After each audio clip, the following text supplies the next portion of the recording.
లూకాసు వార్త 17వ అధ్యాయము. ఆయన తన శిష్యులతో ఇట్లనెను, అభ్యంతరములు రాకపోవుట అసాధ్యము, కానీ అవి ఎవని వలన వచ్చును వానికి శ్రమ. వాడి చిన్నవారిలో ఒకరిని అభ్యంతరము కలుగచేయుట కంటే వాని మెడకు తిరుగటి రాయి కట్టబడి సముద్రంలో పడద్రోయబడుట వానికి మేలు. మీ విషయమై మీరే జాగ్రత్తగా ఉండుడి. నీ సహోదరుడు తప్పిదము చేసిన ఎడల అతని గద్దించుము, అతడు మారు మనసు పొందిన ఎడల అతని క్షమించుము. అతడు ఒక దినమున 7 మారులు నీ ఎడల తప్పిదము చేసి 7 మార్లు నీ వైపు తిరిగి మారు మనసు పొందితినని ఎడల అతని క్షమింపవలను.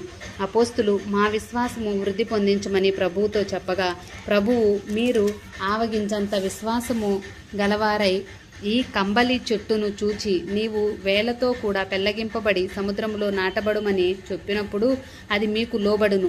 దున్నువాడు గాని మేపువాడు గాని మీలో ఎవరికైనా ఒక దాసుడుండగా వాడు పొలంలో నుండి వచ్చినప్పుడు నీవు ఇప్పుడే వెళ్ళి భోజనము చేయమని వానితో చెప్పడు. అంతేకాక నేను భోజనము చేయుటకు ఏమైనను సిద్ధపరచి నడుము కట్టుకొని నేను అన్నపానములు పుచ్చుకొని వరకు నాకు పరిచారము చేయము. అటు తర్వాత నీవు అన్నపానములు పుచ్చుకొనవచ్చునని వానితో చెప్పును. కానీ ఆ దాసుడు ఆజ్ఞాపింపబడిన పనులు చేసినందుకు వాడు దయచూపెనని వానిని మెచ్చునా? అటువలే మీరును మీకు ఆజ్ఞాపింపబడినవన్నీ చేసిన తరువాత మేము నిష్ప్రయోజకులమైన దాసులము, మేము చేయవలసినవే చేసి ఉన్నామని చెప్పుడనెను. ఆయన యెరూషలేమునకు ప్రయాణమై పోవుచు సమరయ గలిలయ మధ్యగా వెళ్ళుచుండెను. ఆయన ఒక గ్రామంలోనికి వెళ్ళుచుండగా 10 మంది కుష్ఠరోగులు ఆయనకు ఎదురుగా వచ్చి దూరమున నిలిచి, యేసు ప్రభువా, మమ్మను కరుణించమని కేకలు వేసిరి.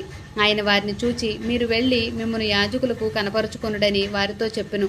వారు వెళ్ళుచుండగా శుద్ధులైరి. వారిలో ఒకడు తనకు స్వస్థత కలుగుట చూచి గొప్ప శబ్దముతో దేవుని మహిమపరచుచు తిరిగి వచ్చి ఆయనకు కృతజ్ఞతాస్తుతులు చెల్లించుచు ఆయన పాదముల యొద్ద సాగిలపడెను. వాడు సమరయుడు. అందుకు యేసు, 10 మంది శుద్ధులైరి కారా? ఆ 9 మందుగురు ఎక్కడా? ఈ అన్యుడు తప్ప దేవుని మహిమపరచుటకు తిరిగి వచ్చిన వారెవరూ అగపడలేదా అని చెప్పి, నీవు లేచిపొమ్ము, నీ విశ్వాసము నిన్ను స్వస్థపరచునని వానితో చెప్పెను. దేవుని రాజ్యం ఎప్పుడు వచ్చునని పరిసయ్యులను ఆయనను అడిగినప్పుడు ఆయన, దేవుని రాజ్యము ప్రత్యక్షముగా రాదు, ఎందుకనగా ఇదిగో దేవుని రాజ్యము మీ మధ్యనే ఉన్నది, కనుక ఇదిగో ఇక్కడనియు అదిగో అక్కడని చెప్ప వీలుపడదని వారికి ఉత్తరమిచ్చెను. మరియు ఆయన తన శిష్యులతో ఇట్లనెను, మనుష్య కుమారుని దినములలో ఒక దినము చూడవలనని మీరు కోరు దినములు వచ్చును గాని మీరు ఆ దినము చూడరు. వారు ఇదిగో ఇక్కడని అదిగో అక్కడని మీతో చెప్పిన ఎడల వెళ్ళకుడి, వెంబడింపకుడి. ఆకాశము కింద ఒక దిక్కు నుండి మెరుపు మెరిసి ఆకాశము క్రింద మరి ఒక దిక్కున ఎలాగు ప్రకాశించునో అలాగున మనుష్య కుమారుడు తన దినమున ఉండును. అయితే ముందుగా ఆయన అనేక హింసలు పొంది ఈ తరము వారి చేత ఉపేక్షింపబడవలెను. నోవాహు దినములలో జరిగినట్లు మనుష్య కుమారుని దినములలోనూ జరుగును. నోవాహు ఓడలోనికి వెళ్ళిన దినము వరకు జనులు తినుచు త్రాగుచు పెండ్లాడుచు పెండ్లికి ఇయ్యబడుచు ఉండిరి. అంతలో జలప్రలయము వచ్చి వారందరినీ నాశనము చేసెను.